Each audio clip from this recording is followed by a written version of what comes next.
अयं रूप तदानीयं ददाति स्वपदान्तिकं वन्देऽहं श्रीगुरो श्रीयुतपदकमलं श्रीगुरुं वैष्णवांश श्रीरूपं साग्रजातं सहगण रघुनाथान्वितं तं सजीवं साद्वैतं सावधूतं परिजनसहितं कृष्णचैतन्यदेवं श्रीराधा कृष्णपादान् सहगण ललिता श्रीविशाखान्वितांश्च नम ओं विष्णुपादाय कृष्णपृष्ठाय भूतले श्रीमते भक्तिवेदांत स्वामिन्निति नामिने नमस्ते सारस्वते देवे गौरवाणी प्रचारिणे निर्विशेष शून्यवादी पाश्चात्य देश तारिणे हे कृष्णा करुणा सिंधु दीनबंधु जगतपते गोपेश गोपिका कांत राधा कांत नमस्तुते तप्त कांचन गौरांगी राधे वृंदावनेश्वरी वृषभानुसुते देवी प्रणमामि परिप्रिये वाञ्छाकल्पतरुभ्यश्च कृपा सिन्धुभ्येव च पतितानां पावनेभ्यो वैष्णवेभ्यो नमो नमः। जय श्री कृष्ण चैतन्य प्रभु नित्यानंद श्री अद्वैत गदाधर शिवासादि गौर भक्त वृंद हरे कृष्णा कृष्णा कृष्णा हरे हरे हरे राम राम राम हरे हरे। हरे कृष्णा। आप सभी भक्तों का हार्दिक स्वागत है उपदेशामृत की कक्षा में।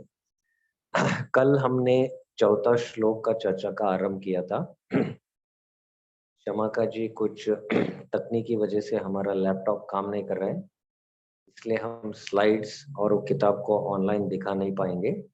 आपको किताब से ही देखना पड़ेगा। किताब में ही देख के हम पढ़ेंगे, सबसे अच्छा है ये। ये सब जरूरत नहीं है एक्चुअली।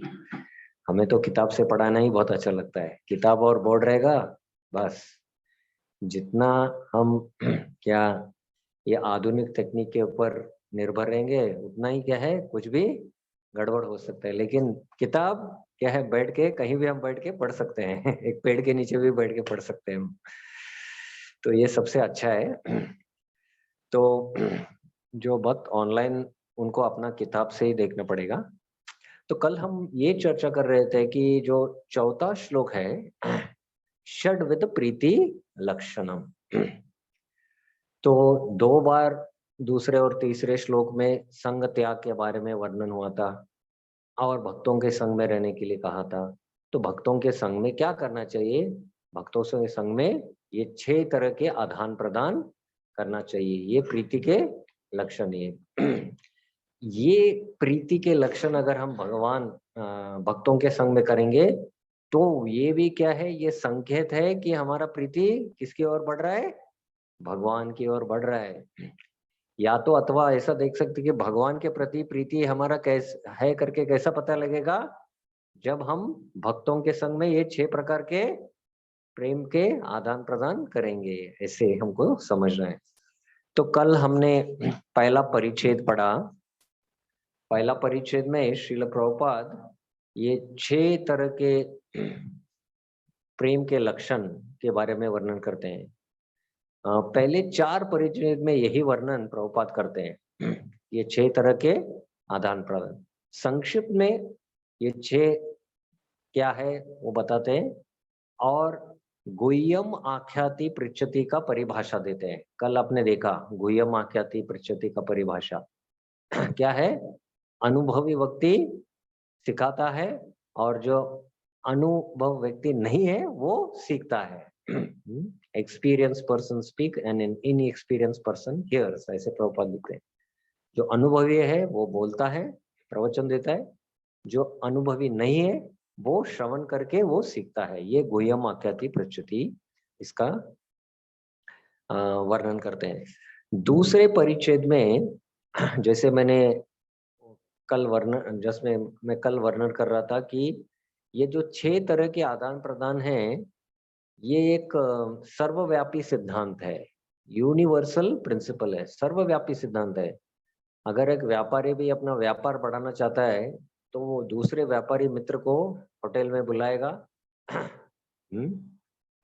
बाद में उसके साथ चर्चा करेगा व्यापार के बारे में, कैसे मैं व्यापार को बढ़ाऊंगा, गुह्यम आख्याति प्रचार करेगा और होटल में उसको खाना खिलाएगा, भूंगते भोजते हो जाता है और कुछ गिफ्ट देगा, डायरी ददाति प्रतिगृह्णाति हो जाता है। तो ऐसे ये एक सर्वव्यापी सिद्धांत है। प्रभुपाद बिजनेस दुनिया में बोलते हैं, वही इस्कॉन में है।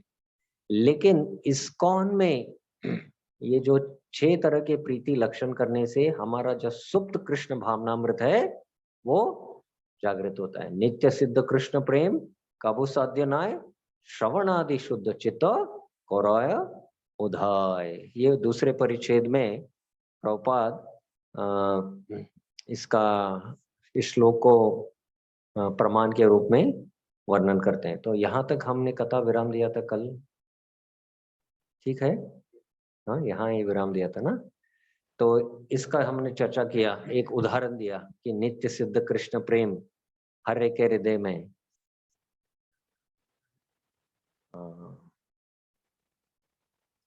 व्हाइट कलर है। तो क्या उदाहरण दिया था कि नित्य सिद्ध कृष्ण प्रेम हर एक के हृदय में। कल आपको अगर याद है तो क्या उदाहरण दिया था मैंने? एक बच्चे में चलने का प्रवृत्ति वो है उसमें, लेकिन थोड़ा मदद से माता पिता मदद करते हैं, या तो वो छोटा यंत्र रहता है, बच्चे लोग बैठ के उसमें चलने का प्रयास करते हैं। वो थोड़ा मदद से क्या है, वो चलने को आरंभ करता है। वो चलने की शक्ति है उसमें, नहीं तो जितना भी आप बाहर से प्रयास करेंगे वो कभी चल नहीं पाएगा। तो वैसे ही नित्य सिद्ध कृष्ण प्रेम है हर एक जीवात्मा में, अभी वो लेकिन सुप्त अवस्था में। तो श्रवण आदि शुद्ध चित्त, जब साधना भक्ति जो श्रवण से आरंभ होता है उससे क्या है, चित्त जब शुद्ध हो जाएगा तो स्वाभाविक प्रकट हो जाएगा। अभी वो कृष्ण प्रेम क्या है, इंद्र तृप्ति, इंद्र प्रीति में बदल गया है, कृष्ण प्रीति नहीं है अभी, क्या है, इंद्र तृप्ति, विकृत हो गया है इधर। तो उसको वापस अपने मूल स्वभाव में क्या है, वो कृष्ण प्रीति वो जागृत करना है भक्ति, साधना भक्ति के द्वारा। तो इस श्लोक का तात्पर्य के बाद आगे हम पढ़ेंगे। क्योंकि कृष्ण भावनामृत हर जीव में अंतर्निहित है, अतएव हर एक व्यक्ति को कृष्ण के विषय में श्रवण करने का अवसर दिया जाना चाहिए। हर एक जीव में है ये कृष्ण प्रेम, इसलिए हर एक को अवसर हमको देना चाहिए। मात्र श्रवण तथा कीर्तन से मनुष्य का हृदय प्रत्यक्ष शुद्ध हो जाता है और उसकी मूल कृष्ण भावना तुरंत जागृत हो उठती है। कृष्ण भावनामृत कृत्रिम रूप से किसी पर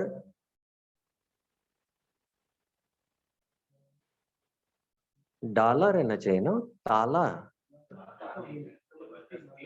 डाला डाला ना है वो, लाला, लादा, लादा नहीं जाता, डाला नहीं जाता है, ऐसे मेरे को लग रहा है, लादा नहीं जाता है। हाँ, ये बहुत ही क्या है ये, इनका हिंदी अनुवाद थोड़ा है, एक शब्द यह पहले से ही विद्यमान है। जब मनुष्य परमेश्वर के पवित्र नाम का कीर्तन करता है तो उसका हृदय समस्त संसारी कलमश से स्वच्छ हो जाता है। स्वरचित शिष्याष्टकम में प्रथम पद्य में ही भगवान चैतन्य महाप्रभु कहते हैं, चैतो दर्पण मार्जनम भव महादावाग्नि निर्वापनम श्रेय कैरव चंद्रिका वितरणम विद्यावदो जीवनम् आनन्दाम्बुधिवर्धनं प्रतिपदं पूर्णामृतास्वादनं सर्वात्मसपनं परं विजयते श्री कृष्ण संकीर्तनम। तो शिक्षाष्टकम में ये स्पष्ट हो गया, चैतो दर्पण मार्जनम। हालांकि ये 7 सिद्ध अवस्थाओं का वर्णन है शिक्षाष्टकम में, लेकिन प्रभुपाद ये श्लोक उल्लेख कर रहे हैं चैतो दर्पण मार्जनम के बारे में। ये चित्त का मार्जन करता है, इसका तात्पर्य हम नहीं पढ़ेंगे, वो स्पष्ट है, श्लोक से ही स्पष्ट है। तो तीसरे परिच्छेद में अभी प्रभुपाद उसी विषय को आगे वर्णन कर रहे हैं कि कैसे जपा करने से हम भी शुद्ध हो जाते हैं और अन्य भी शुद्ध हो जाते हैं। अन्यों का बात छोड़िए, अन्य योनि में, जो अन्य योनि में है, पशु पक्षी पेड़, वो भी शुद्ध हो जाते हैं। उसका उदाहरण वो हरिदास ठाकुर और चैतन्य महाप्रभु का संवाद में बताते हैं। और कैसे महाप्रभु जब झारखंड जा रहे थे तो उन्होंने पक्षियों को, पेड़ों को, समय कीजिए, सब जानवरों को भी क्या है, हरे कृष्ण महामंत्र के कीर्तन में शामिल किया। वो वर्णन वो तीसरे परिच्छेद में। महामंत्र का जप करने वाले न केवल शुद्ध हो जाते हैं, अपितु जो भी हरे कृष्णा कृष्णा कृष्णा हरे हरे, हरे राम राम राम हरे हरे, ये दिव्य उच्चारण को सुनता है वह भी पवित्र हो जाता है। जो उच्चारण कर रहे हैं वो भी शुद्ध हो जाता है, जो ध्वनि को सुनता है वो भी शुद्ध हो जाता है। इसलिए हमको संकीर्तन में जाना चाहिए। संकीर्तन में जाने से क्या है, वातावरण जो दूषित है, ये दिव्य ध्वनि का संकीर्तन से क्या है, वातावरण शुद्ध हो जाता है। और वातावरण शुद्ध होने से जो भी व्यक्ति उधर है उनको भी वो कृपा मिल जाता है, वो ध्वनि का। क्योंकि ध्वनि क्या है, खम्भ में रहता है, ईतर में रहता है वो। और ऐसे जीवात्माएं जो भक्ति को ले सकते हैं उनको आकर्षित करता है। इसलिए हमको संकीर्तन करना चाहिए, बहुत बहुत ही महत्वपूर्ण है। प्रभुपाद ने पूरा हरे कृष्णा आंदोलन पूरा विश्व में कैसे फैलाया, आपको पता है कैसे? क्या क्या प्रभुपाद का फॉर्मूला था, कैसे फैलाया पूरा विश्व में? सोच सकते हैं, अमेरिका में छोटा सा न्यूयॉर्क में केंद्र में आरंभ किया हरे कृष्णा महामंत्र का कीर्तन प्रभुपाद, और उधर से पूरा विश्व में, अमेरिका से लेके जापान तक कैसा फैलाया श्रील प्रभुपाद। क्या था उनका फॉर्मूला, किसी को पता है क्या था फॉर्मूला? हाँ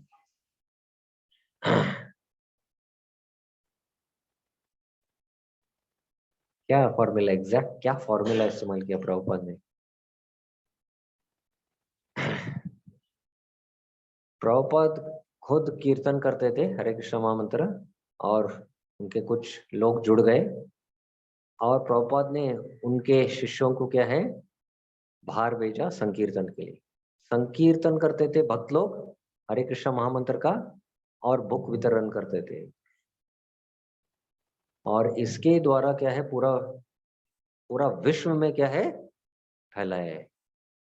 तो ये बहुत शक्तिशाली है, इसको कभी आप इसका कल्पना ही नहीं कर सकते कि ये क्या कर सकते हैं करके। तो प्रभुपाद ने खुद ये फॉर्मूला अपनाया था, और प्रभुपाद उसके बारे में वर्णन करेंगे।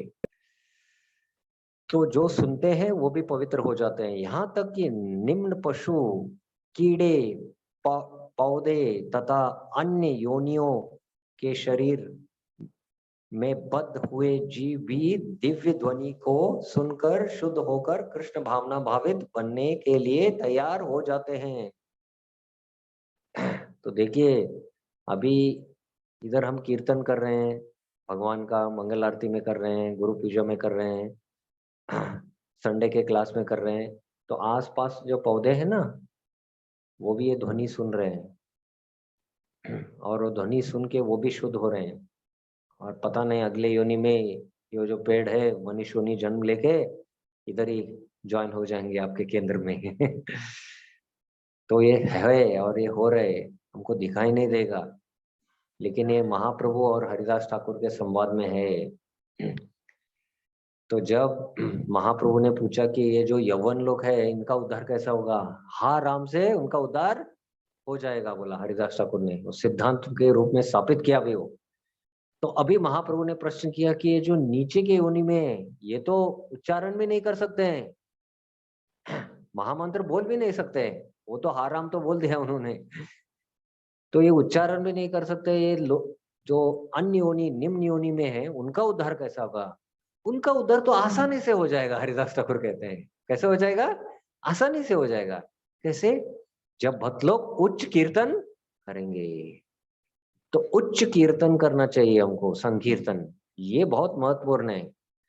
जब तक हम भक्त लोग जाके नगर संकीर्तन नहीं करेंगे, उच्च कीर्तन नहीं करेंगे, हमको महाप्रभु का कृपा नहीं मिलेगा और दूसरे जीवों को भी महाप्रभु का कृपा नहीं मिलेगा। हमारा श्रद्धा बढ़ेगा जब हम ये क्या है, ये बांटेंगे, महामंत्र को बांटेंगे। जितना हम बांटेंगे हमको कुछ कमी नहीं होगा, हमको और बढ़ेगा।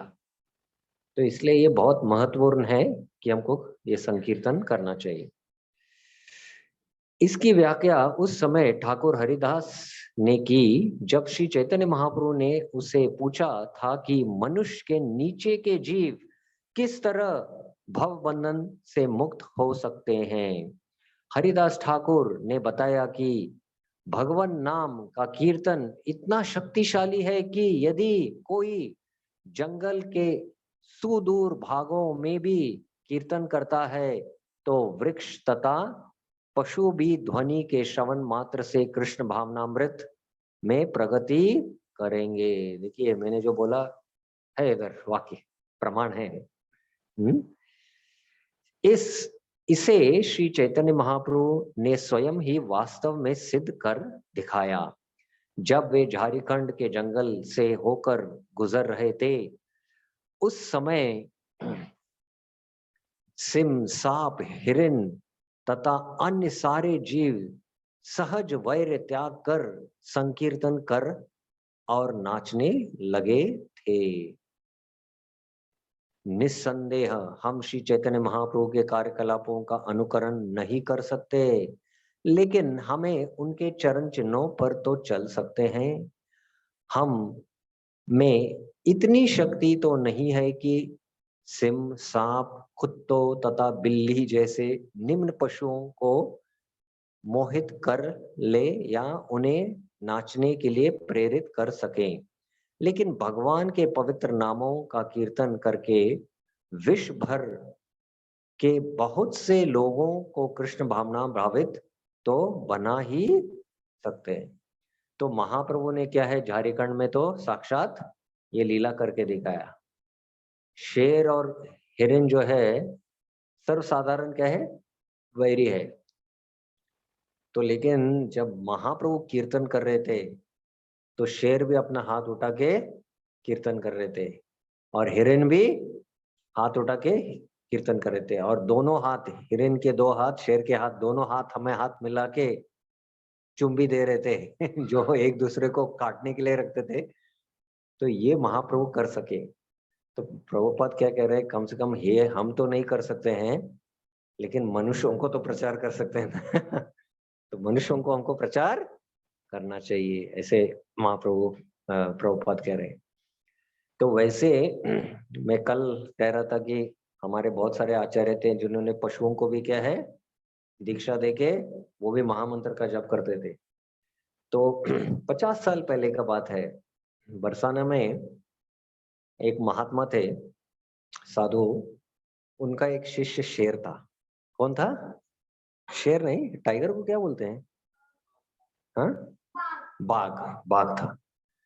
तो बाघ तो अभी शिष्य बन गया था उनका। तो उन्होंने क्या कह दिया था बाघ को कि आप जाके माधुकरी करो बाघ को। तो बाघ क्या करता था, हर एक घर में जाके खटखटाता था। घर खोलते ही दरवाजा सब लोग भाग जाते थे। तो ये बेचारा डर जाता था, अरे क्या यार, मैं तो भिक्षा मांगने के लिए आया हूँ लेकिन मेरे को डर के भाग रहे करके। तो बाद में वो अपना मुंह लटका के महात्मा के पास आया, महात्मा इसकी भाषा को समझ लिया, तो उन्होंने उसको क्या है, उसको एक पट्टी बांध दी और पट्टी में एक बोर्ड लगा दिया कि मैं माधुकरी करने आया हूँ। ऐसा लिखा था उसको, कृपया भिक्षा दीजिए। तो घर घर में जाके खटखटाता था दरवाजा और माधुकरी करता था। ये 50 साल पहले का कहानी है। और इस्कॉन में एक सन्यासी है, जनानंद गोस्वामी महाराज, तो उन्होंने एक पूरा किताब लिखा है। कृष्ण भावनामृत में क्या है, अलग जो निम्न योनि है, जैसे कुत्ते बिल्ली है या गाय, ऐसे कैसे वो भी भक्त बने, हर एक इस्कॉन केंद्र में का कहानी उन्होंने वो किताब में लिखा है। बॉम्बे में एक भागवत सप्ताह आयोजित किया था, एक इस्कॉन के एक वरिष्ठ भक्त, वो हर रोज प्रवचन देते थे। तो हर रोज बराबर समय पर 6 बजे आके गाय आके सामने आके बैठता था कथा के लिए, हर रोज, और कथा श्रवण करके प्रसाद लेके ही जाता था वो, समय पे आता था वो।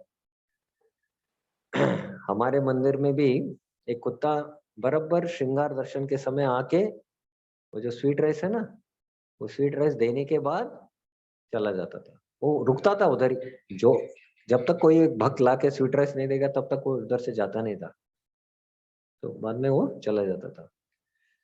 तो कम से कम हमको क्या है, मनुष्यों को तो प्रचार कर सकते हैं महामंत्र का कीर्तन करके, तो ये हमको करना चाहिए करके प्रभुपाद इधर हमको निवेदन कर रहे हैं।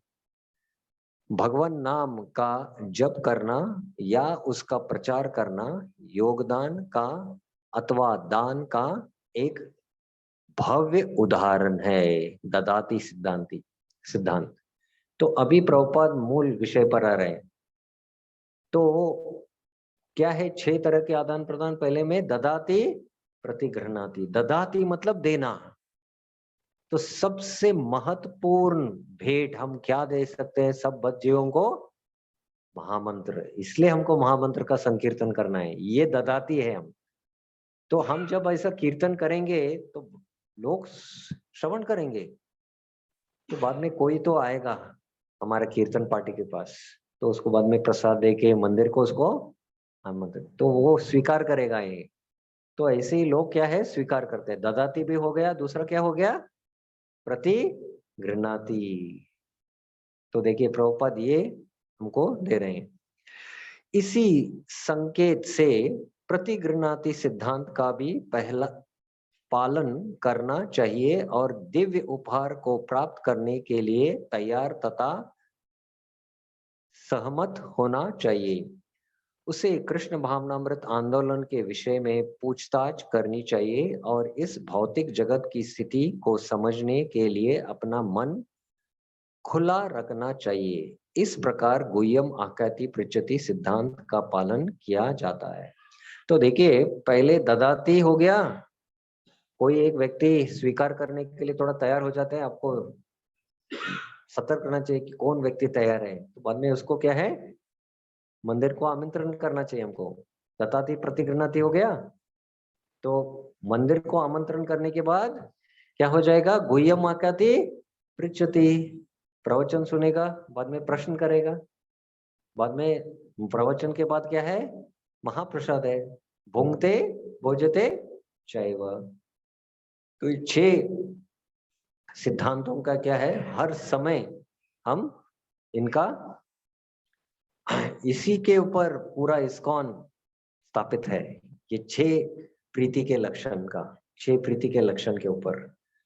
तो ये प्रभुपाद अभी महामंत्र के द्वारा कैसे ददाती प्रतिगृहणाति करना है, आगे जाके गुह्यम आख्याति पृच्छति करेंगे, बाद में भुंगते भोजते चैव के बाद में प्रभुपाद अभी आगे के परिच्छेद में बता रहे हैं।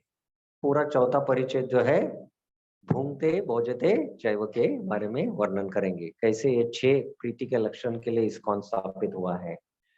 तो एक विषय का चर्चा इधर नहीं है जिसका मैं वर्णन करना चाहता हूँ।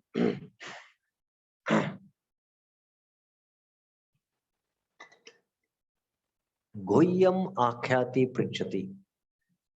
गुह्यम आख्याति पृच्छति मतलब, और एक हमको समझना है कि जब भक्त कोई कठिनाई से गुजरे और वो अपनी मन की बात अपने वरिष्ठ जो काउंसलर है या उसके शिक्षा गुरु है, तो उसके साथ वो चर्चा करता है, तब वो काउंसलर या शिक्षा गुरु इतना परिपक्व होना चाहिए कि ये विषय जो इस भक्त ने मेरे साथ चर्चा किया है, वो किसी अन्य को कभी नहीं बताना चाहिए।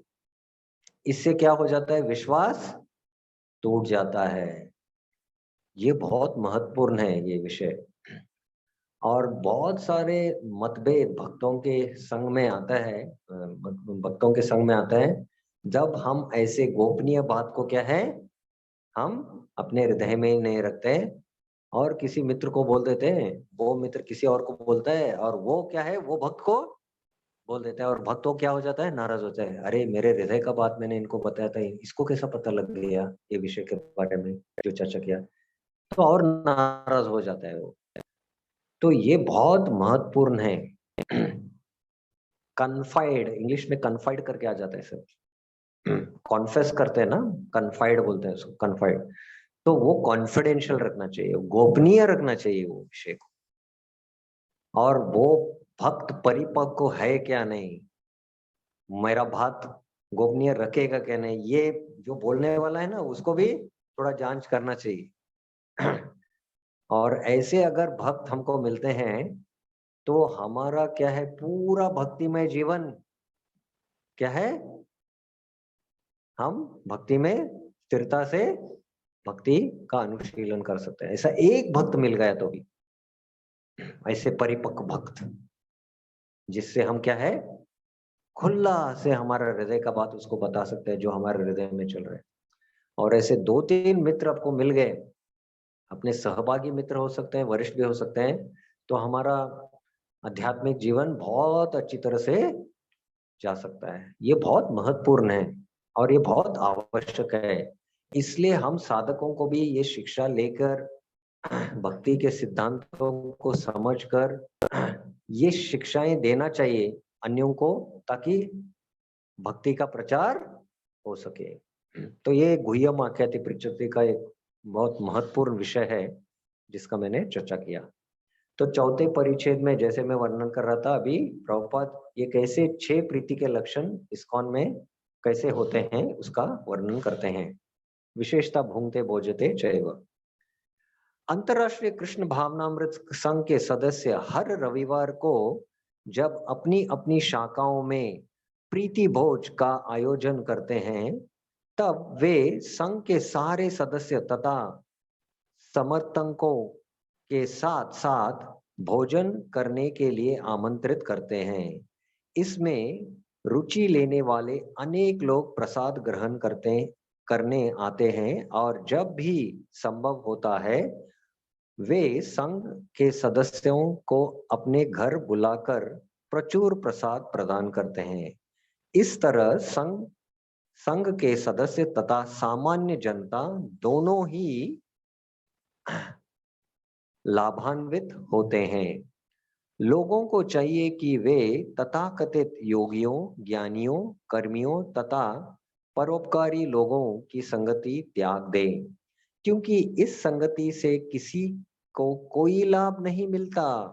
यदि कोई सचमुच मनुष्य जीवन का लक्ष्य प्राप्त करना चाहता है तो उसे कृष्ण भावनामृत आंदोलन के भक्ति की संगति करनी चाहिए, क्योंकि यही एकमात्र आंदोलन है जो मनुष्य को ईश्वर के प्रति प्रेम विकसित करना सिखाती है। आप तो कृपया उसको मार्क कीजिए, ये एकमात्र आंदोलन है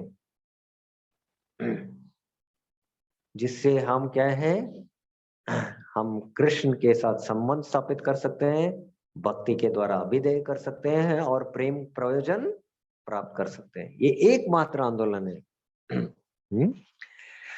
धर्म मानव समाज का विशेष कार्य है और इसी के द्वारा मनुष्य समाज तथा पशु समाज में अंतर जाना जाता है। पशु समाज में न तो गिरजाघर है, न मस्जिद या कोई अन्य धार्मिक पद्धति है, किंतु विश्व के समस्त भागों में मनुष्य समाज कितना ही दलित क्यों ना हो, उसकी कोई ना कोई धर्म पद्धति होती है। यहाँ तक कि जंगलों की आदिम आदिम जातियों की भी अपनी धर्म पद्धति होती है। जब भी कोई धार्मिक पद्धति विकसित होती है और ईश्वर प्रेम के रूप में धारण कर लेती है, तभी वह सार्थक है। जैसे कि श्रीमद् भागवतम के प्रथम स्कंद में कहा गया है। तो मानव समाज मतलब जो धर्म का पालन कर रहे हैं। वो जो बहुत ही प्रसिद्ध श्लोक है, आप जानते हैं ना, मनुष्य और जानवरों में क्या अंतर है, हितोपदेश में आता है या महाभारत में भी वर्णन है। जानते हैं कोई, किसी को पता है? हाँ, नहीं नहीं, श्लोक श्लोक श्लोक कोई जानते हैं? हाँ, धर्मेण हीन पशुभिर समान। आहार निद्रा भय मैथुन एतत् सामान्य पशुभिर नराणाम धर्मेण हीन। पशुभिर क्या है वो, धर्म ने आहार निद्रा भय मैथुन एतत् सामान्य पशुभिर नराणाम। मेरे को भी याद नहीं आ रहा है तीसरा पंक्ति का क्या है। धर्मेण हीन पशुभिर समान, चौथा पंक्ति धर्मेण हीन। अगर धर्म के बिना क्या है, मनुष्य क्या है, द्विपद पशु है। तो कोई ना कोई धर्म मनुष्य को पालन करना ही चाहिए। प्रभुपाद बोलते हैं आदिवासी लोग भी क्या है, वो कुछ तो उनके स्तर पर धर्म का पालन कर रहे हैं। वो क्या तो सूर्य को देख के नमस्कार करेंगे, या कोई बड़ा ऐसे कुछ चीज को देके उसको नमन करेंगे। वो तो अफ्रीका के जंगल में भी आदिवासी जो लिखते हैं, उनका भी कोई तो धर्म रहता है। और ऐसा नहीं कि उनका चेतना विकसित नहीं है, चेतना भी उनका बहुत विकसित रहता है, ऐसे पता नहीं लगता है हमको। तो हर एक मनुष्य समाज में क्या है, कोई ना कोई धर्म है। लेकिन सर्वोत्तम धर्म, परो धर्म कौन सा है? जब हमको ईश्वर को प्रेम करने के लिए वो वहां तक लेके जाता है। तो इसलिए भागवत में वो सर्वोत्तम धर्म दिया गया है। इसलिए प्रभुपाद उल्लेख कर रहे हैं भागवत का श्लोक, सवे पुंसान परो धर्मो यतो भक्तिरदोक्षजे अहेतुक्यत् प्रतिहता ययात्मा सुप्रसीदति। सवै पुंसान परोधर्म, सब पुंसा सब मानव के लिए क्या है, परोधर्म, परोधर्म का पालन करना। यथो भक्तिर अदोक्षजे, जो प्रेमा भक्ति, अदोक्ष, अदोक्ष कृष्ण का नाम है। और कैसे ये भक्ति रहना चाहिए, अहेतु की, बिना कोई हेतु, ना मुक्ति का अभिलाषा, ना भुक्ति का अभिलाषा, ना सिद्धि का अभिलाषा, अहेतु की, अप्रतिहता, मतलब कभी कोई रोक नहीं रहना चाहिए, इस पे कंटिन्यूस रहना चाहिए।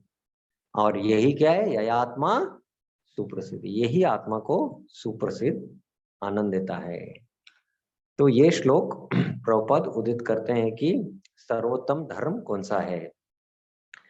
यदि मानव समाज के सदस्य सचमुच मन की शांति, अपना चैन तथा मनुष्य एवं राष्ट्र के बीच मैत्रीय संबंध चाहते हैं, तो उन्हें धर्म की कृष्ण भावना भावित पद्धति का अनुसरण करना चाहिए, जिससे वे पूर्ण पुरुषोत्तम भगवान कृष्ण के लिए अपने सुप्त प्रेम को विकसित कर सकें। ज्यों ही लोग ऐसे करेंगे, तो ही उनके मन शांत तथा चैन से पूर्णतः हो जाएंगे। तो जब हम कृष्ण प्रेम प्राप्त करेंगे ऐसे इस पद्धति से, तो शांति और मित्रता अपने आप हमको हो जाएगा। तो इधर श्रील प्रभुपाद 4 परिच्छेद में ये 6 प्रकार के प्रीति वर्णन वो वर्णन करते हैं और इस 5वें परिच्छेद में वो अपना निष्कर्ष देते हैं। तो आप कृपया लिख सकते हैं, ये जो 5वां परिच्छेद है शील प्रभुपाद का निष्कर्ष है। शील प्रभुपाद का निष्कर्ष है। अब जो छठा और 7वां जो परिच्छेद है वो अनुवृत्ति टीका है। वो अनुवृत्ति टीका श्रील भक्ति सिद्धांत सरस्वती ठाकुर के द्वारा, तो वो हम पढ़ेंगे भी।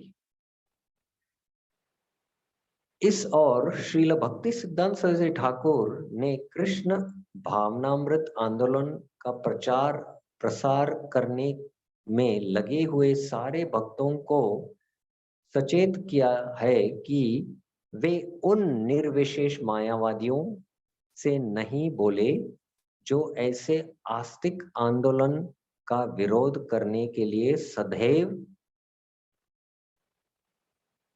कृत संकल्प होते हैं। यह संसार मायावादी तथा नास्तिकों से भरा पड़ा है और संसार के राजनीतिक दल भौतिकतावाद को बढ़ावा देने के लिए मायावाद तथा अन्य नास्तिकवादी दर्शनों का लाभ उठाते हैं। तो भौतिक जगत में क्या है, पूरी तरह से कौन भरे हैं? निर्विशेष और शून्यवाद, भौतिकवाद और शून्यवाद या मायावाद से। और कभी कभी ये मायावादी लोग हम भी भगवान हैं, आप भी भगवान हैं और इधर भोग करो आप, ऐसा दर्शन रहता है इनका। वो क्या है, राजनीति के साथ मिलकर क्या है, हरे कृष्णा आंदोलन को एक एक बार रोकने का प्रयास करते हैं। तो ऐसे प्रभुपाद लिखते हैं इधर, कभी कभी वे कृष्ण भावनामृत आंदोलन का विरोध करने के लिए किसी प्रबल दल का समर्थ भी करते हैं। मायावादी तथा अन्य नास्तिक नहीं चाहते कि कृष्ण भावनामृत आंदोलन विकसित करे, क्योंकि यह लोगों को ईश्वर चेतना की शिक्षा देता।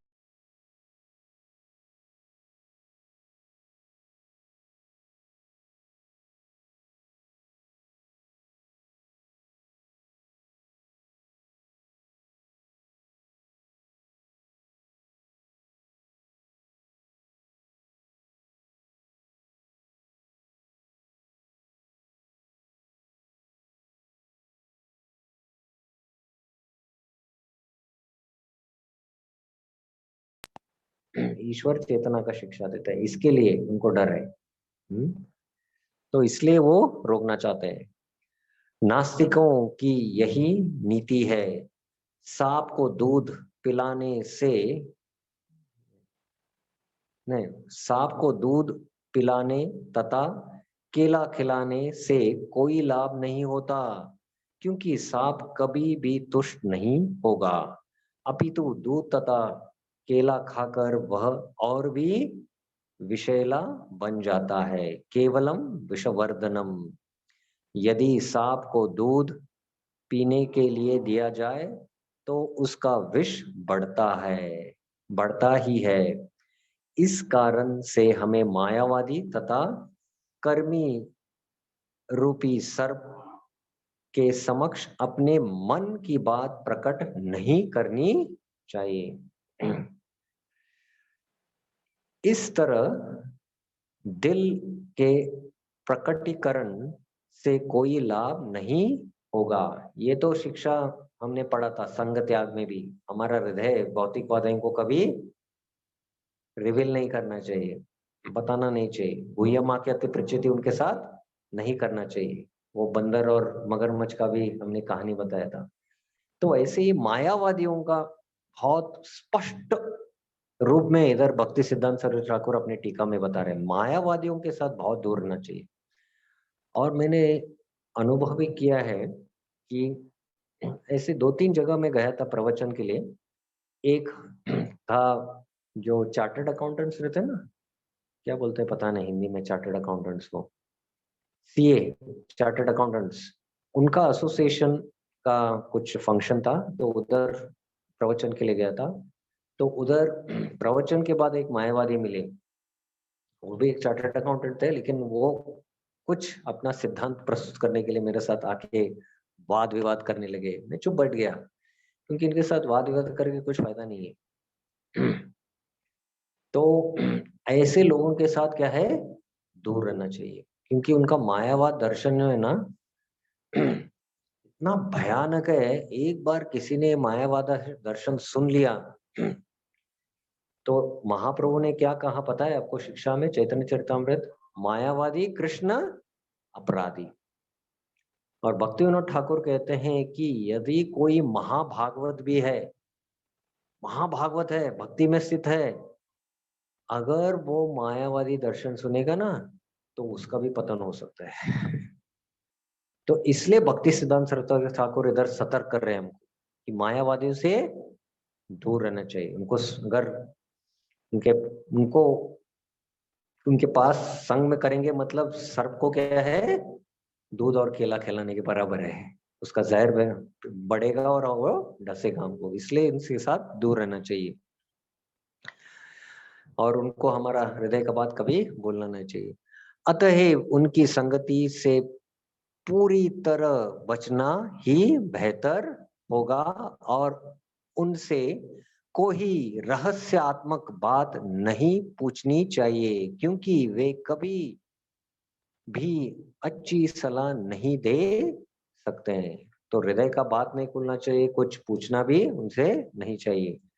हमें न तो मायावादी तथा नास्तिकों को आमंत्रण करना चाहिए, न उनका आमंत्रण स्वीकार करना चाहिए, क्योंकि इस प्रकार के घनिष्ठ परस्पर संपर्क से हम उनकी नास्तिकतावादी मनोवृत्ति से दूषित हो सकते हैं। संगात संजायते काम, तो ये दूषण हमें आ सकता है, इसलिए प्रभुपाद सतर्क कर रहे हैं।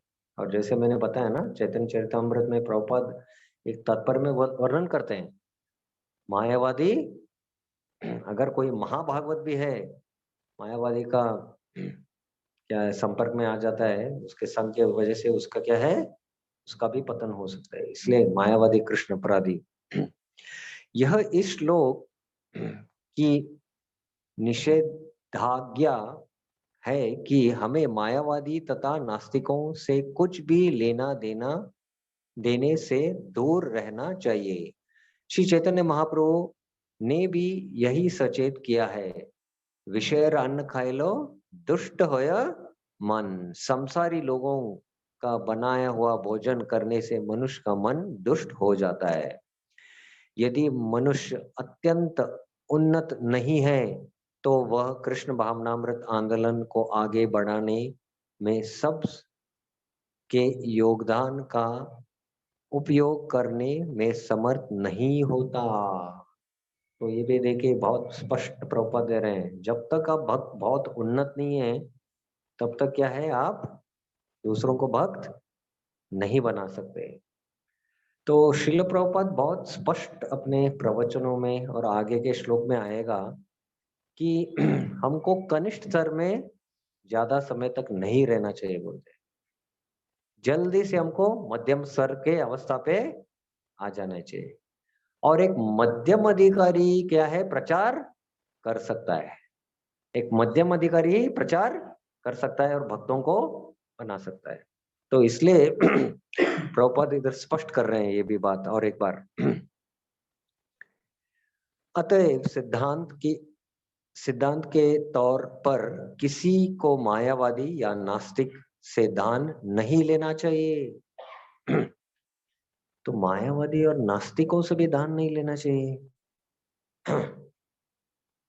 देखिए, जैसे एक विषय व्यक्ति का अन्न, अगर घर में आप उसका अन्न खाएंगे तो हमारा मन दूषित हो जाता है, ना ही कृष्ण स्मरण। तो उनका दान भी लेंगे ना, वो दान से जो खरीदेंगे हम अन्न और पकाएंगे तो वो खाएंगे, उससे भी क्या है, हमारा मन दूषित हो सकता है। तो हम कहेंगे भाई बाद में हम मंदिर में तो क्या करते हैं,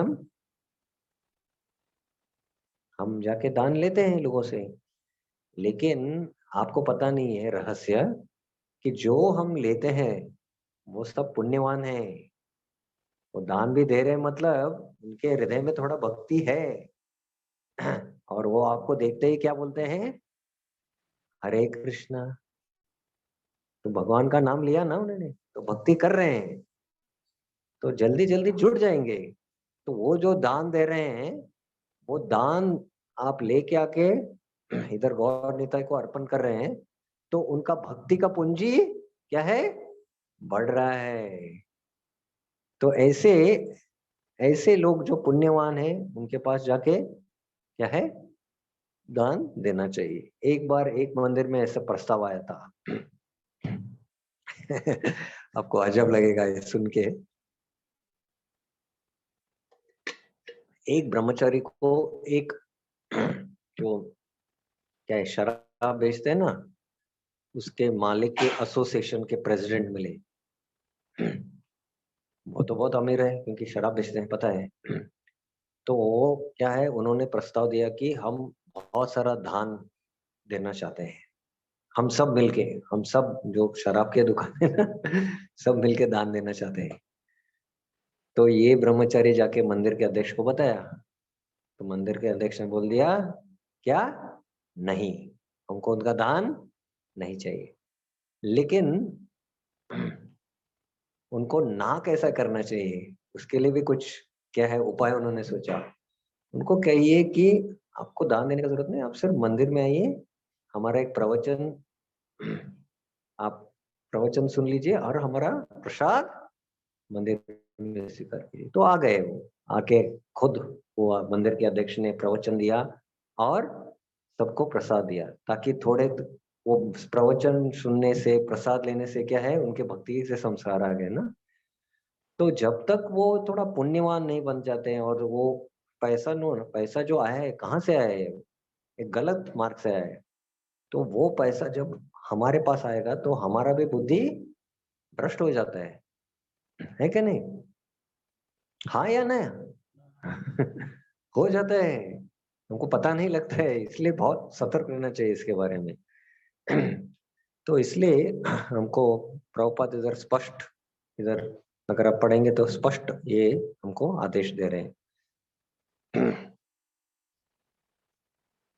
वस्तुतः श्री चैतन्य महाप्रभु भक्तों को उन सामान्य मनुष्यों तक की संगति करने से वर्जित किया है जो भौतिक इंद्र तृप्ति के प्रति अत्यधिक आसक्त रहते हैं।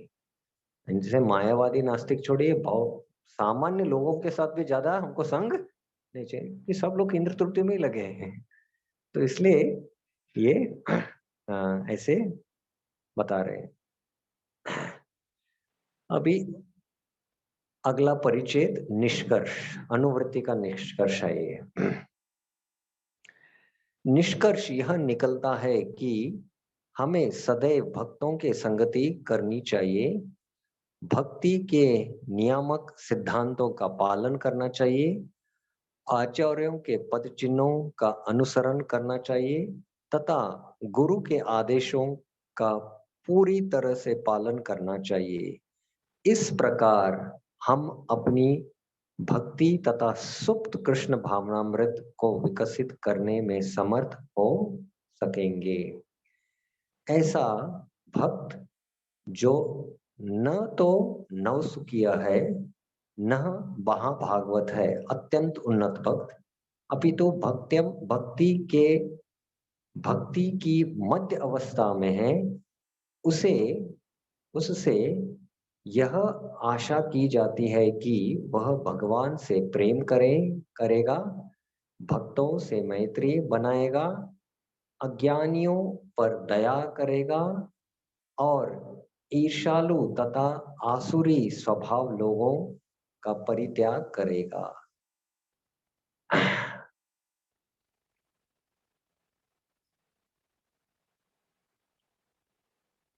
तो निष्कर्ष में प्रभुपाद एक भक्त का वर्णन कर रहे हैं।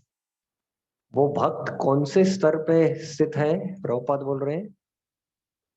हाँ, मध्यम मध्यम स्तर पे। और मध्यम स्तर में स्थित होकर वो क्या, उसके क्या लक्षण है वो उधर प्रभुपाद बता रहे हैं। क्या लक्षण है वो, क्या लक्षण है, कोई बताएगा हाथ उठा के? क्या लक्षण है उसके?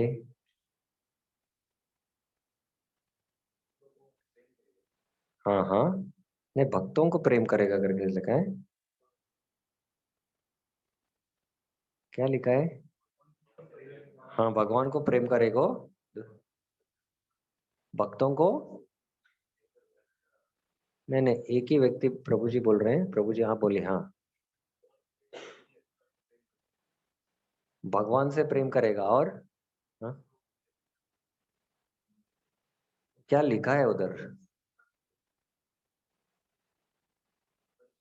हाँ मैत्री। और हाँ हाँ, दया दिखाएगा और दूर रहेगा। तो ये मध्यम स्तर का भक्त है। तो ये मध्यम अधिकारी का परिभाषा है। तो ये आप लिख लीजिए। और वो श्लोक है श्रीमद् भागवतम। श्रीमद् भागवतम का श्लोक लिख लीजिए आप, 11:2:46। 11:2:46। तो मैं श्लोक उच्चारण करूंगा, आप पीछे पीछे उच्चारण कीजिए। ईश्वरे तद अधीनेषु बालिषु द्विषत्सु च प्रेम मैत्री कृपोपेक्षा यह करोति स मध्यम। ईश्वरे तद अधीनेषु बालिषु द्विषत्सु च प्रेम मैत्री कृपोपेक्षा यह करोति स मध्यम। तो ये बहुत महत्वपूर्ण श्लोक है भागवतम का। ये मध्यम अधिकारी का परिभाषा है। क्या चाहिए माता जी आपको?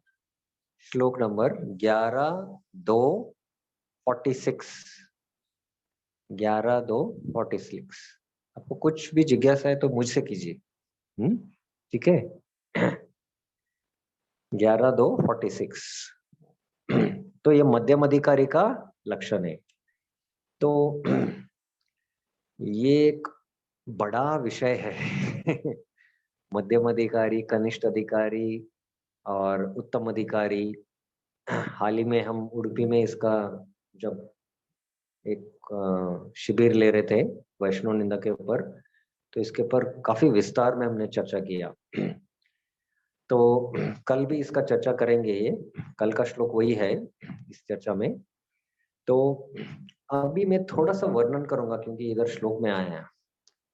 तो प्रेम, मैत्री, कृपा, उपेक्षा, चार चीजें। एक हमको पहले समझ में आना है कि मध्यम अधिकारी को है कृष्ण के प्रति प्रेम। कृष्ण के प्रति क्या है उसको? प्रेम है। प्रेम है उसमें, उसके हृदय में कृष्ण के प्रति प्रेम है। ईश्वरे प्रेम, ईश्वर के प्रति प्रेम है। तद अधीनेशु, तद अधीनेशु मतलब उनके भक्त। तो वो जो प्रेम कृष्ण के प्रति है, वो प्रेम क्या है उनके भक्तों के साथ, वो कैसे प्रकट होता है? मैत्री के रूप में। मैत्री के रूप में प्रकट हो जाता है। वही प्रेम जो भगवान के प्रति है वो भक्तों के प्रति कैसे प्रकट हो जाता है? तो उसका मैत्री के रूप में। और वही प्रेम जो भगवान के प्रति है, जब जो मासूम है, मासूम इधर मतलब जिसको भगवान का ज्ञान नहीं है, अभी तक भक्त नहीं है और मासूम है, तो उस वो जो भगवान का प्रेम है, ईश्वर के प्रति जो प्रेम है, ऐसे मासूम को कैसे प्रकट हो जाता है? वो कृपा के रूप में। तो देखिए वो प्रेमी है, वो प्रेम का स्वरूप कृपा के रूप में मासूमों के प्रति प्रकट हो जाता है। और जो द्वेषी है वो ही प्रेमी है, वो द्वेषियों के प्रति कैसे प्रकट हो जाता है? उपेक्षा करते हैं। उपेक्षा मतलब आप जानते हैं ना, उपेक्षा करते हैं। ये उपेक्षा करना भी क्या है? क्या है वो? प्रेम है। आप पूछेंगे कैसे है भाई, प्रेम कैसा है? ये कैसे है आप बताइए, थोड़ा सोचिए, कैसा है बताइए, प्रेम कैसा है वो? अन्य कोई लोग? हाँ पता है, मुझे पता है प्रभु जी। हाँ प्रभु जी, वरद वेंकटेश प्रभु। जैसे हम किसी के ऊपर प्रेम करते हैं, तो उनके ऊपर अगर कोई अपराध करे तो नेचुरली जो हमें हाँ। जैसे एक पति और पत्नी की जैसा होता है, पति को अगर नहीं कोई नहीं नहीं, ज्यादा उतना डिटेल में जाने का जरूरत नहीं। देखिए इतना ही है, जो द्वेषी है, ये जो मध्यम अधिकारी है, इनका इसका प्रेम कृष्ण के प्रति है। तो वही प्रेम जो कृष्ण के प्रति है, ऐसे द्वेषियों के लोगों को देख के क्या है, उनका उपेक्षा करता है। तो ये प्रेम है, हमने बताया। तो कैसा उपेक्षा प्रेम है? स्पष्ट हो गया क्या नहीं? कैसा है वो प्रेम? कैसा है, कैसा प्रेम है भाई? उपेक्षा कर रहे हो और वो प्रेम कैसा है?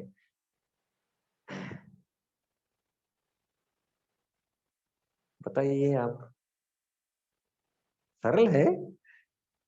पहली बार सुन रहे हैं इसलिए थोड़ा जटिल लग रहा है।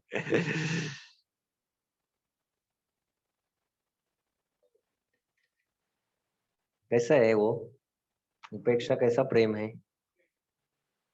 और एक बार रिपीट करना है। एक मध्यम अधिकारी को कृष्ण के प्रति प्रेम है उसके हृदय में। तो भक्तों के प्रति वो कैसे प्रकट होता है? मैत्री करता है भक्तों के साथ। जो मासूम है, बालिशु है, वही प्रेम क्या है? कृपा के रूप में प्रकट हो जाता है और प्रचार करते हैं उनको, भक्ति भक्ति में उनको लेके आता है वो। जो द्वेषी है उनको क्या करता है वो? उपेक्षा करता है। वो उपेक्षा भी करना क्या है? प्रेम ही है। लेकिन कैसे वो प्रेम है, मैं प्रश्न आपको पूछ रहा हूँ। देशी है, वो भी हरि नाम, वो भी हरि महामंत्र। नहीं नहीं नहीं नहीं। हाँ, क्योंकि उनको द्वेष है भगवान के प्रति। अगर उनको प्रचार करेंगे तो उनका द्वेष क्या हो जाएगा? और बढ़ जाएगा। तो उनका उपेक्षा करते हैं, वो भी एक कृपा है। हम्म? जैसे स्थिति में वैसे रहो, जब तक अनुकूल वातावरण नहीं आएगा तो वो उपेक्षा करता है। वो उनको पता है कि अगर मैं ज्यादा कृष्ण के बारे में बोलूंगा, असुरों को बोलूंगा, तो असुर का क्या हो जाएगा और उसको गुस्सा आ जाता है। देखा ना आपने, प्रहलाद महाराज प्रचार कर रहे थे उनके पिता को। हम्म? हे असुर श्रेष्ठ, ऐसा बुला रहे थे पिताजी को। हाँ? असुर वर्य, आप असुरों में सबसे श्रेष्ठ है। मतिर ने कृष्ण, आपका मति कृष्ण में नहीं हो सकता, क्योंकि दृढ़ व्रत आपने ले लिया है इंद्र तुल्ति करने का। तो वो भी क्या है? उपेक्षा भी क्या है? एक मध्यम अधिकारी का प्रेमी है उसके प्रति। वो रुकता है, इसका द्वेष थोड़ा कम होने दो। उसका पता लग जाता है उसको देखने से, इसका द्वेष है, इसको ज्यादा प्रचार करेंगे तो इसका जहर बढ़ जाएगा, भगवान के प्रति ईर्ष्या और ज्यादा बढ़ जाएगा, इसलिए उपेक्षा करता है वो। तो ये मध्यम अधिकारी के लक्षण है, ये मध्यम अधिकारी के लक्षण। तो एक मध्यम अधिकारी क्या है? ऐसे अन्य, ऐसे अलग अलग अलग लोगों से ना ये भेद करता है। तो ईश्वर के प्रति प्रेम करता है, जो उनके भक्त है तद अधिनुषु मैत्री करता है, जो मासूम है कृपा करता है, और जो द्वेषी है उनका उपेक्षा करता है। ये भेद है ना। ये भेद कर रहा है वो। तो मध्यम अधिकारी को ही ये विवेक और भेद बुद्धि रहता है, और इसलिए सिर्फ मध्यम अधिकारी ही प्रचार कर सकता है। कनिष्ठ अधिकारी प्रचार नहीं कर सकता है, उत्तम अधिकारी प्रचार नहीं कर सकता। आश्चर्य हो गया क्या कुछ? हाँ हाँ, वो भी प्रचार नहीं कर सकता है,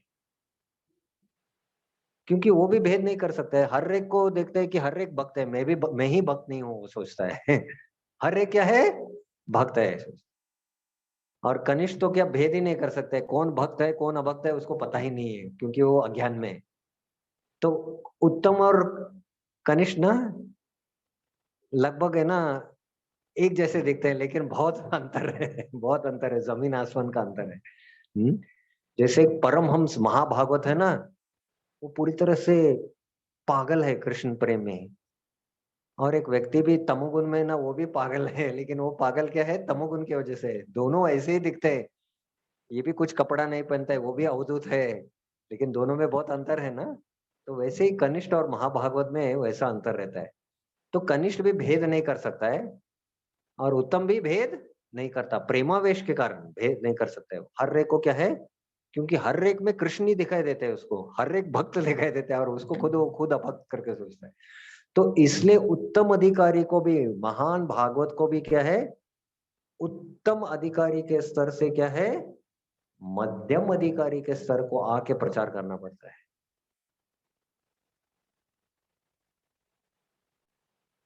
मध्यम अधिकारी के स्तर का आकर प्रचार करना पड़ता है। प्रभुपाद एक महाभागवत है,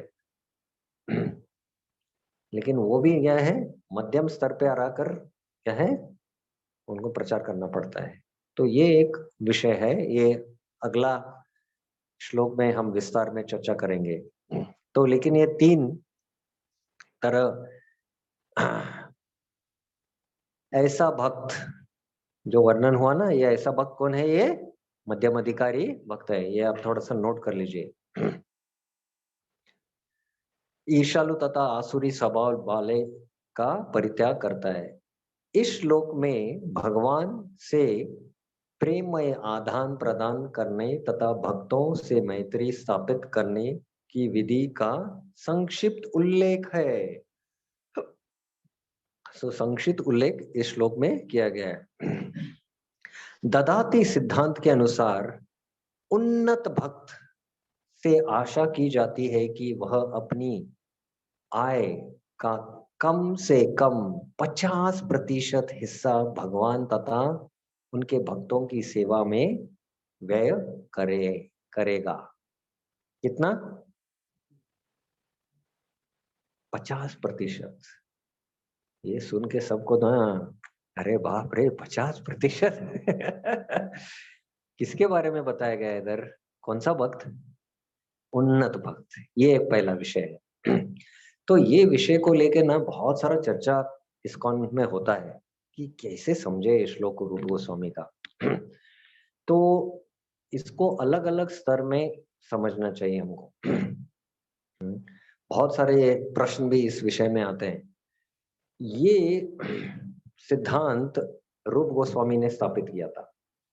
रूप गोस्वामी जब वो मंत्री थे, और जब वो महाप्रभु से मिला और उन्होंने तय कर लिया कि अभी महाप्रभु के आंदोलन को मुझे शरणागत होके मुझे महाप्रभु को पूरा शरणागत होना है, तो तब उन्होंने अपना मंत्री पद त्याग दिया, और सारा धन जो एकत्रित किया था, लाखों लाखों सोने के सिक्के थे उनके पास, सोने के सिक्के हैं। तो वो धन सब एकत्रित करके उन्होंने क्या किया, 50% क्या है, ब्राह्मण और वैष्णव के सेवा में, 25% उनके परिवार, वल्लभ जो उनके छोटे भाई थे, उनका बेटा जीव गोस्वामी था, उनके देखभाल के लिए संबंधियों को सब दे दिया 25%। और 25% उन्होंने खुद, कभी तो अगर इमरजेंसी आ जाएगा, वो खर्च के लिए रखा। तो ये कब किया रूप गोस्वामी ने? जब वो पूरी तरह से शरणागत होकर, पूरी तरह से अपना नौकरी छोड़कर पूरी तरह से महाप्रभु के आंदोलन में शामिल होना चाहता था, तब किया उन्होंने। तो ये महत्वपूर्ण है हमको समझना। तो अभी हमारे लिए एक सिद्धांत है, ये हमारा क्या है, एक ये एक क्या बोलते हैं हाँ, ये एक हमारे लिए आदर्श है, ये शब्द मुझे चाहिए, एक आदर्श है। तो हमें जैसे अनुकूल स्थिति है, जिस स्थिति में है, हमारा शरणागति के अनुसार हमें जो हो सकता है हमको करना चाहिए। मैं जानता हूँ बहुत सारे भक्त लोग हैं, बड़े बड़े बिजनेसमैन हैं, लेकिन देते हैं सिर्फ 2,000 या 5,000 रुपए। और एक एक भक्त लोग है, कमाते हैं 20-30 हजार, लेकिन उसमें से 10,000 वो देते हैं, ऐसा भी है। तो हर एक का शरणागति के ऊपर ये निर्भर रहता है। और ये आदर्श जो है रूप गोस्वामी का, कब उन्होंने ये प्रदर्शन किया, जब वो पूरी तरह से रिटायर्ड होके पूरी तरह से क्या है आंदोलन में शामिल होना चाहते थे, तब उन्होंने ये किया है। तो ये एक हमको स्पष्ट होना चाहिए। तो कुछ लोग भक्त प्रश्न करते हैं, प्रभु जी 50%, वो बोलते हैं प्रभु जी ये क्या, सब टैक्स, इनकम टैक्स कट गिट करने के बाद जो बचता है उसका 50%, क्या सैलरी का 50%, ऐसे सब प्रश्न करते हैं। तो ये हमारा देखने का दृष्टि के ऊपर रहेगा। ऐसा कुछ प्रभुपाद ने तो कहाँ वर्णन तो नहीं किया है, लेकिन बहुत स्पष्ट है। तो ये कैसे करना है ये हर एक के ऊपर निर्भर है। अगर आपको जानने का है तो आपको आश्चर्य रहेगा, भक्ति सिद्धांत सरस्वती ठाकुर के समय गृहस्थ शिष्य उनके हर रोज उनके लिए नियम था कि वो 64 माला करने का है। कितना? 64 राउंड्स हर रोज। गृहस्थ बंकों के लिए वो नियम था, ब्रह्मचारियों के लिए नहीं था वो। भक्ति सिद्धांत सरस्वती ठाकुर करते ये तो बहुत प्रचार कर रहे हैं, इनके लिए समय है, ये तो पूरी तरह से हर कार्य जो है मंदिर के लिए कर रहे हैं, अर्चा विग्रह का सेवा कर रहे हैं, बुक वितरण कर रहे हैं और प्रचार कर रहे हैं। तो उनके लिए कड़ी नियम नहीं था, लेकिन उनके गृहस्थ भक्तों के लिए उन्होंने ये नियम डाला। और उनके गृहस्थ भक्त इतना शरणागत थे कि महीने के बाद जो तनख्वाह आता था ना, वो सीधा जाके भक्ति सिद्धांत सरस्वती ठाकुर के हाथ में देते थे, पत्नी के हाथ में नहीं देते थे। और भक्ति सिद्धांत सरस्वती ठाकुर तय करते थे कि आपके महीने के लिए खर्च कितना चाहिए, वो दे देते थे वापस। तो वो उनका शरणागति था। वैसे प्रभुपाद के समय भी ऐसा था, प्रभुपाद के समय भी बहुत सारे गृहस्थ भक्त ना मंदिर में ही रहते थे वो। और क्या शरणागति था उनका प्रभुपाद के प्रति, कि जो भी कमाई करते थे वो पूरा आंदोलन का प्रचार के लिए। बहुत सारे जो प्रभुपाद के शिष्य थे वो तो बाहर नौकरी करते थे सिर्फ मंदिर को चलाने के लिए, आपको पता है। और जो जनानंद गोस्वामी हैं, नहीं, जयानंद गोस्वामी, जयानंद प्रभु, जिसका हम चित्र रथ यात्रा, हर रथ यात्रा जो इस्कॉन का होता है उसका चित्र हम आगे रखते हैं, वो तो टैक्सी चलाते थे मंदिर चलाने के लिए। और वही टैक्सी के कमाई से उन्होंने पहला भक्ति रसामृत सिंधु किताब उन्होंने छापा, और प्रभुपाद ने उनका नाम लिखा है उधर। तो हमारा शरणागति के ऊपर ये निर्भर करता है एक, और ये आदर्श है हमारे लिए। तो हम कहाँ भी स्थित है, हमको आदर्श ये है पता है ना, और कैसे हम उस मार्ग में जा सकते हैं हमको देखना है। श्रील रूप गोस्वामी ने अपने जीवन में ऐसा ही आदर्श प्रस्तुत किया। आदर्श मैंने वर्णन किया ना, वही है। जब उन्होंने अवकाश ग्रहण कर लिया, क्या ये अवकाश ग्रहण कर लिया मतलब, हाँ रिटायरमेंट, हाँ वही मैंने बताया ना, रिटायरमेंट के बाद उन्होंने किया था, अवकाश ग्रहण कर लिया, करने करने का निश्चय किया, तो उन्होंने अपनी जीवन भर की कमाई का 50% हिस्सा कृष्ण की सेवा में लगा दिया, 25% अपने संबंधियों में बांट दिया, और शेष 25% निज निजी आपात स्थितियों के लिए रख छोड़ा।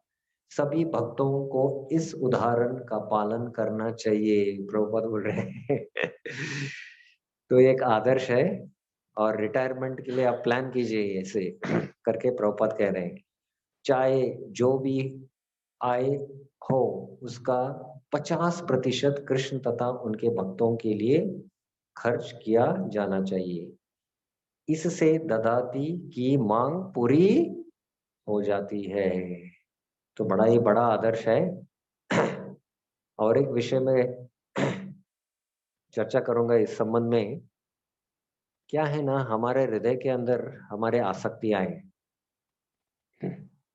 तो जैसे हम दान करते हैं ना, जैसे हम दान करते हैं वैसे ही हृदय में क्या है, हम कृष्ण को स्थान देते हैं। कृष्ण को क्या है, स्थान देते हैं। तो कृष्ण आ सकते हैं, प्रवेश कर सकते, नहीं तो अभी क्या है, बंद है जगह, क्योंकि सब क्या है, हमारे आसक्तियां भरे हैं। तो दान करने से ये एक लाभ होता है कि हम क्या है, वो त्याग भावना जब होता है, इसलिए दान करना एक कार्य सरल लगता है, लेकिन अंदर जो हो रहा है कार्य आपको पता नहीं लगता है। मैं साक्षात अनुभव के साथ बोल सकता हूँ आपको कि हम जानते हैं एक व्यक्ति को, वो कृष्ण भावनामृत में ऐसा देखा जाए तो नहीं है। वो मंदिर कभी तो साल में 1-2 बार आता है, लेकिन उसका विश्वास कृष्ण के प्रति, उसका चेतना का स्तर, क्योंकि उसने बहुत सारा दान क्या है, मंदिर को दिया है। और वो मेरे अनुभव के साथ, मैं अभी इतना साल से भक्ति में हूँ, बहुत सारे भक्तों को मिला हूँ, देखा है एक व्यक्ति साक्षात्कार है क्या नहीं है ये समझ में आता है हमको भी। तो ये व्यक्ति हालांकि वैसा देखा जाए तो 16 माला नहीं करता है, सब नियमों का पालन नहीं करता है, लेकिन आत्म साक्षात्कारी है। और बहुत सारे भक्त बहुत साल से भक्ति कर रहे हैं, लेकिन आत्म साक्षात्कार के लक्षण दिखाई नहीं देते, क्योंकि वो त्याग का भावना से क्या है, वो आत्म साक्षात्कार की ओर लेके जाता है। कृष्ण वो देखते हैं, कृष्ण हर एक के हृदय में है। तो ये श्लोक में भी वर्णन आता है, 12वें अध्याय के 11वें श्लोक में वर्णन आता है। ऐसे त्याग करने से क्या है, आप आत्म साक्षात्कार के मार्ग में क्या है, स्थित हो जाएंगे करके ऐसे श्लोक आता है। तो ये ददाती बहुत ही महत्वपूर्ण सिद्धांत है, जिसका प्रभुपाद उल्लेख करते हैं। अगले श्लोक में श्रील रूप गोस्वामी वर्णन करते हैं कि किस प्रकार से वैष्णव से मित्रता करनी चाहिए तथा किस प्रकार वैष्णवों के सेवा करनी चाहिए। तो प्रभुपाद ने इस अंतिम परिच्छेद में आने वाले श्लोक, जो आगे श्लोक है, वो क्या वर्णन करेगा, किस प्रकार वैष्णव के साथ मित्रता करना चाहिए और किस प्रकार वैष्णव का सेवा करना चाहिए। तो ये विषय 5वां श्लोक में आएगा। ये 5वां श्लोक बहुत महत्वपूर्ण श्लोक है।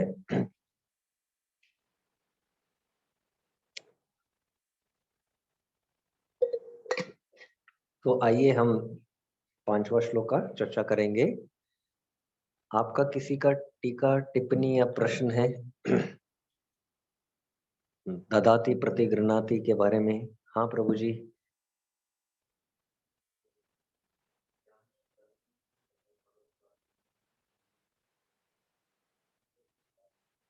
हाँ, ज्ञानी जो ज्ञान मार्ग में लगा है, मोक्ष प्राप्त करना चाहता है, ऐसे मोक्ष कामी है वो तो भक्त नहीं है, कि मोक्ष ही कामना करता है, तो उनका भी संगति हमको त्याग करना चाहिए।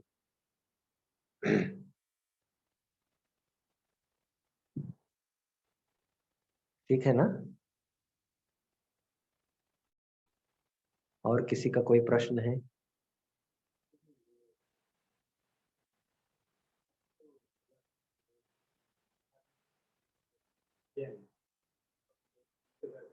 हम्म।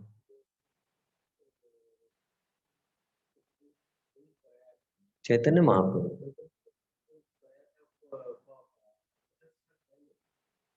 चैतन्य महाप्रभु आए थे 500 साल पहले।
में फंसा रहेगा, तो ऐसे ही दृष्टि रखता है वो।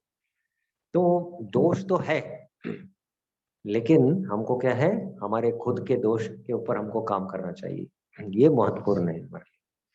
तो हमको बाह्य दृष्टि नहीं बनना है, हमको हमारा दृष्टि आंतरिक बनाना है, ये महत्वपूर्ण है। और इनको अगर वो दोष दूसरों भक्तों में है जिसके वजह से किसी अन्य भक्त को तकलीफ हो रहा है या संस्था में कुछ तकलीफ हो रहा है, तो हमारे वरिष्ठों को बताना चाहिए, जो उनके साथ बात करके उसका हल कुछ निकाल सकते हैं, हमारे मैनेजमेंट में बताना चाहिए। तो वो हमारा कर्तव्य है, कर्तव्य के रूप में। लेकिन हमको उनमें दोष कभी नहीं देखना चाहिए, क्योंकि सब लोग भक्ति कर रहे हैं ना, धीरे धीरे से दोष चले जाएंगे, समय लगेगा, अनेक करोड़ों जन्म से इधर पड़े हैं हम। तो थोड़ा समय लगता है, लेकिन भक्ति मार्ग में लगे ना, तो धीरे धीरे से क्या है, शुद्धिकरण हो रहा है। और कब कौन सा भक्त कौन सा समय पे भगवान का उसका कृपा मिलेगा और वो शुद्ध नाम लेगा और भगवत धाम चला जाएगा, हमको पता नहीं है। इसलिए क्या है, हमारा एक बहुत ही सकारात्मक दृष्टि रहना चाहिए, पॉजिटिव एटीट्यूड रहना चाहिए देख हर एक चीज के ऊपर। ठीक है प्रभु जी? ठीक है।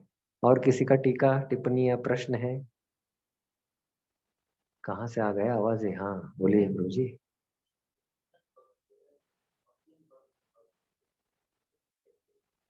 हाँ हाँ हाँ हाँ। उत्तम भक्त। हाँ।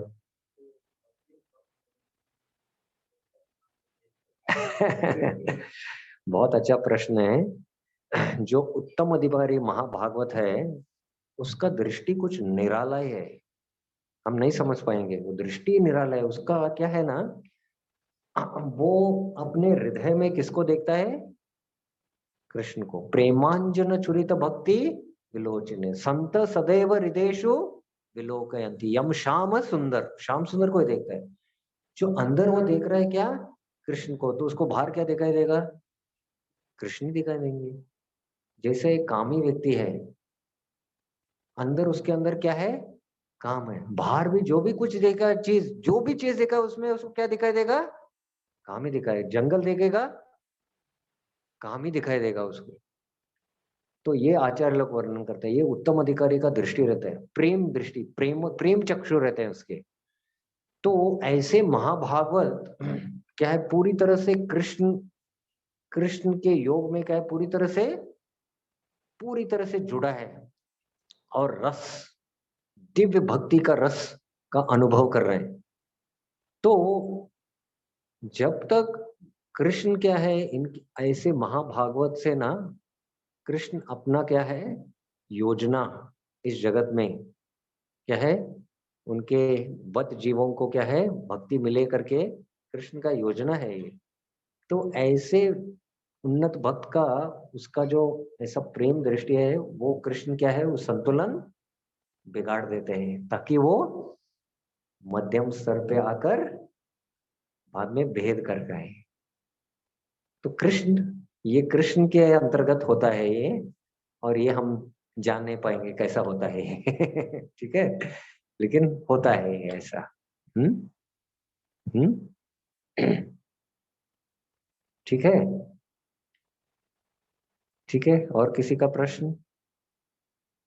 तो ये चौथा श्लोक का सार हमने जान लिया। देखिए कैसे कैसे प्रगति हो रहा है आपका अभी। हम्म। 6 वेगों के बारे में चर्चा हो गया। भक्ति में प्रतिकूल क्या है, षडगुण। भक्ति में अनुकूल क्या है, षडगुण। और षडविध प्रीति लक्षणम। अभी प्रीति के लक्षण ये 6 हैं। ददाति प्रतिगृह्णाति करना चाहिए, गुह्यम आख्यते प्रचाति करना चाहिए, भूंगते भोजते करना चाहिए। लेकिन कोई पात्र व्यक्ति के साथ ही करना चाहिए ना। हाँ? तो वैष्णव क्या है, सर्व समान। सब वैष्णव एक ही स्तर में नहीं है, हर एक वैष्णव अलग अलग स्तर में है। तो एक है कि एक मध्यम अधिकारी ही भेद कर सकता है कि कौन उत्तम महाभागवत है और कौन कनिष्ठ है। और ऐसा मध्यम अधिकारी ही क्या है, ऐसे 6 तरह के आदान प्रदान कर सकता है। तो ये मध्यम अधिकारी का स्तर भी बहुत ऊंचा स्तर है, लेकिन सर्वसाधारण भक्ति में जब हम आरंभ भक्ति करते हैं तो कनिष्ठ स्तर पर रहते हैं, लेकिन एक एक बार मध्यम का अवस्था को भी हम जान लेते हैं, लेकिन मध्यम अधिकारी का जो स्तर ही है वो काफी ऊंचा है। तो ये भेद करना भी हमको आना चाहिए, क्योंकि पहला मध्यम का लक्षण क्या है, पहला क्या है उसका, प्रेम। तो मध्यम अधिकारी को क्या है, उसने प्रेम क्या है उसके हृदय में है भगवान के प्रति, ये पहला लक्षण है मध्यम अधिकारी। उसके पास उसके हृदय में काफी प्रेम है कृष्ण के प्रति, मतलब बहुत प्रगतिशील भक्त है वो, ये मध्यम अधिकारी। और ये भेद कर सकता है। तो ये 6 तरह के आदान प्रदान एक मध्यम अधिकारी करता है, क्योंकि पात्र चाहिए आदान प्रदान करने के लिए। तो कनिष्ठों के साथ कैसे आदान प्रदान करना चाहिए, एक मध्यम अधिकारी क्या करेगा, कनिष्ठों के लिए क्या करेगा, वो प्रचार करेगा उनको, और जो समान है उनके साथ क्या करेगा, वो मैत्रेय करेगा, और जो महाभागवत है उसका हृदय पूर्वक सेवा करेगा, वो भेद कर सकता है। तो ऐसे मध्यम अधिकारी त्रिविध सेवन, मध्यम अधिकारी क्या है, त्रिविध सेवन कैसे करता है वो अगले श्लोक में दिया गया है। स्पष्ट हो गया है। मध्यम अधिकारी त्रिविध वैष्णव सेवन कैसे 3 तरह से वैष्णव सेवा करता है, इसका श्लोक का वर्णन 5वें श्लोक में है। आइए इस श्लोक का उच्चारण करेंगे। आज सिर्फ ये श्लोक उच्चारण करेंगे, कल चर्चा करेंगे। कृष्णेति यस्य गिरितं मनसा द्रियेत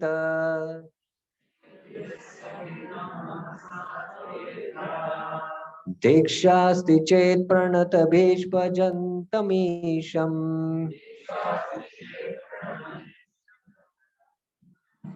शुश्रूषया भजन विज्ञमनन्यान्य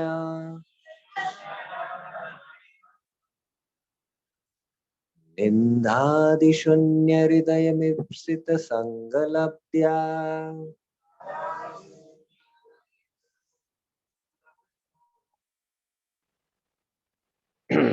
तो ये श्लोक के बारे में हमने काफी विस्तार में भी चर्चा किया, जैसे मैंने बताया था ना। मध्यम अधिकारी क्या करता है, थोड़ा ये ध्यान से सुनिए। कृष्णेति, कृष्ण इति मतलब कृष्ण, यस्य एक व्यक्ति, गिरा, गिरा मतलब मुंह से क्या है कृष्ण का नाम लेता है, गिरा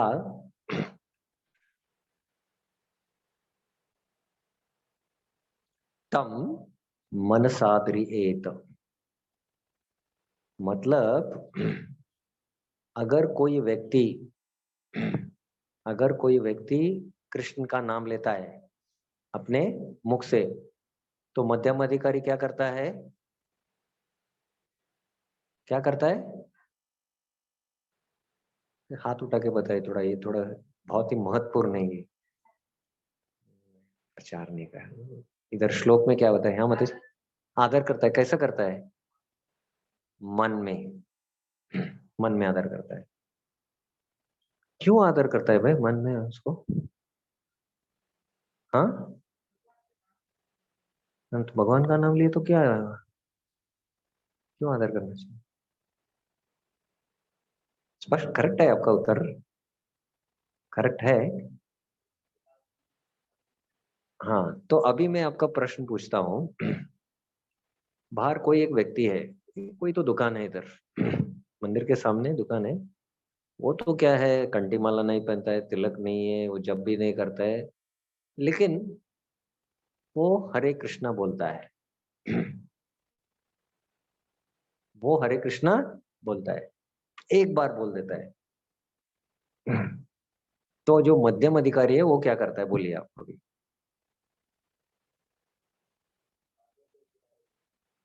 हाँ, आदर से भी बोल सकते हैं, या अगर पहचान नहीं है तो मन से भी बोल सकता है। तो महाप्रभु के सिद्धांत के अनुसार, ये महाप्रभु के सिद्धांतों के ऊपर श्री रूप गोस्वामी ने श्लोक रचना किया है। यांड्रा मुके एक कृष्ण नाम, जिसके मुख से एक बार कृष्ण का नाम आता है, सही ते वैष्णव। वो कौन है? वैष्णव है, वो वैष्णव है। एक बार श्रेष्ठ सभाकार, वो सब व्यक्तियों में सबसे श्रेष्ठ है, क्योंकि उसने भगवान का नाम लिया। तो अभी मेरा प्रश्न है, थोड़ा ध्यान से सुनिए। जैसे मैं उदाहरण दे रहा था, एक दुकान तेरी कहाँ पास में है, वो एक बार कृष्ण का नाम लिया उसने, सिद्धांत के अनुसार क्या है, वो अभी वैष्णव है। अभी उसका उसका स्तर क्या है? जो स्तर है ना, 9 स्तर है भक्ति में, श्रद्धा, साधु संग, भजन क्रिया, अनर्थ निवृत्ति, निष्ठा, रुचि, आसक्ति, भाव, प्रेम। वो किस स्तर में अभी स्थित है? थोड़ा थोड़ा थोड़ा सोचिए, थोड़ा सोचिए। अभी तक वो 16 माला नहीं करता है, एक माला भी नहीं करता है, तिलक नहीं है, कंठी माला नहीं है। तो वो कौन से स्तर में है भक्ति में अभी? थोड़ा सोच के बताइए। अभी अभी और स्पष्ट कर दिया मैंने आपको। थोड़ा हाथ उठा के बताइए, तो नियम का भी वही भी पालन करना है। हाँ गुरु जी, कहाँ क्या स्तर पे है वो?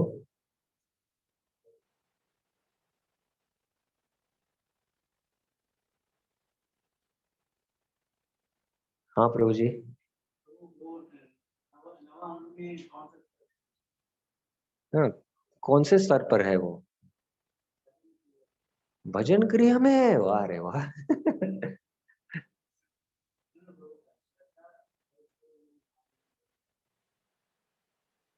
हम्म, हाँ माता जी। श्रद्धावान नहीं, श्रद्धावान तो मध्यम अधिकारी का लक्षण है।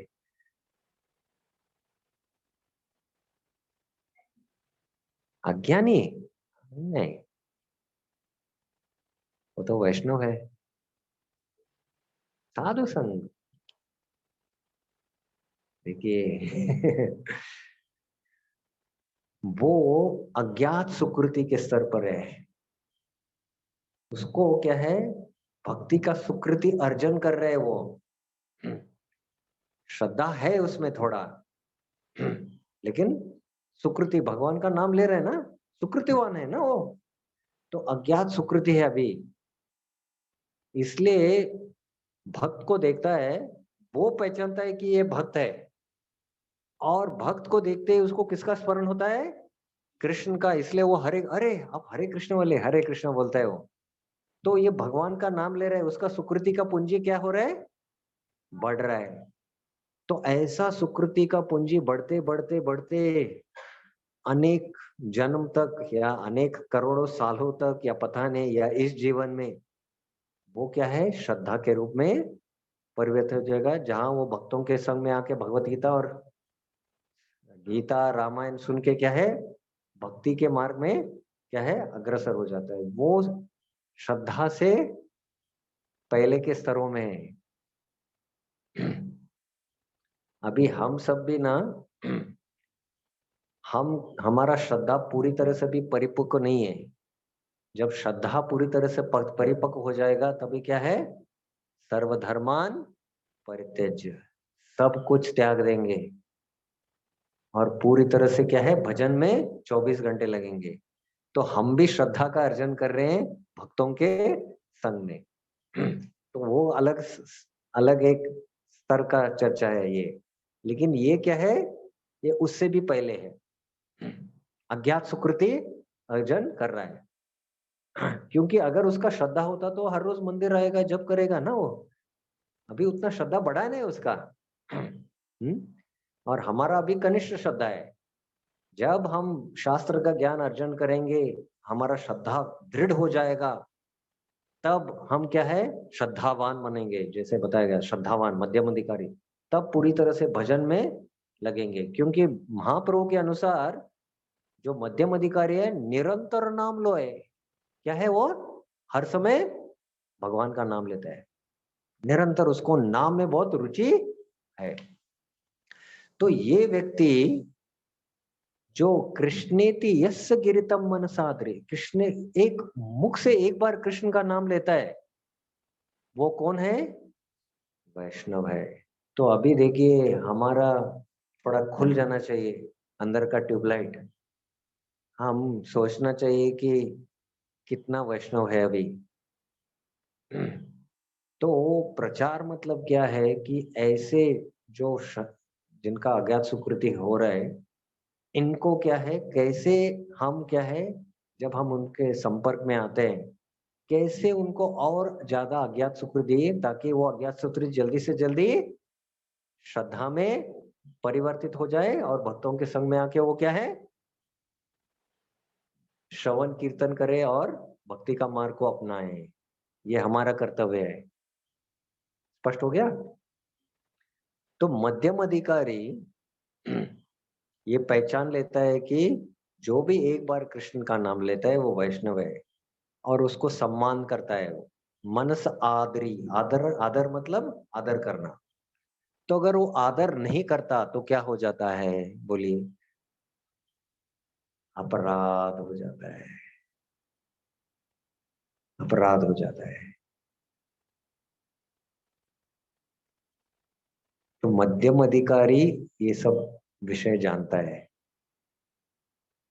अन्य जीवों को जो ऐसे भगवान का नाम भी नहीं लेते हैं, अन्य जीवों को अगर हम आदर नहीं देते हैं तो पाप लग जाता है। लेकिन वैष्णव के प्रति हम आदर नहीं करेंगे तो क्या हो जाएगा? अपराध हो जाता है। हम्म। तो कृष्णेति यस्य गिरितम मनसादरे दीक्षास्ति चेत प्रणत बिश भजंतम ईशम। तो जिसने दीक्षा लिया है, इधर दीक्षा मतलब क्या, आगे प्रभुपाद समझाएंगे, बहुत अच्छी तरह से इसको समझाएंगे।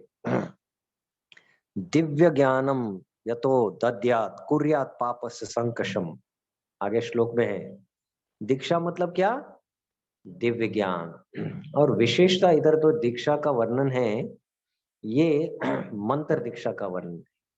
ये मंत्र दीक्षा मतलब जो दूसरा दीक्षा है, जो अर्च विग्रह सेवा के लिए दिया जाता है।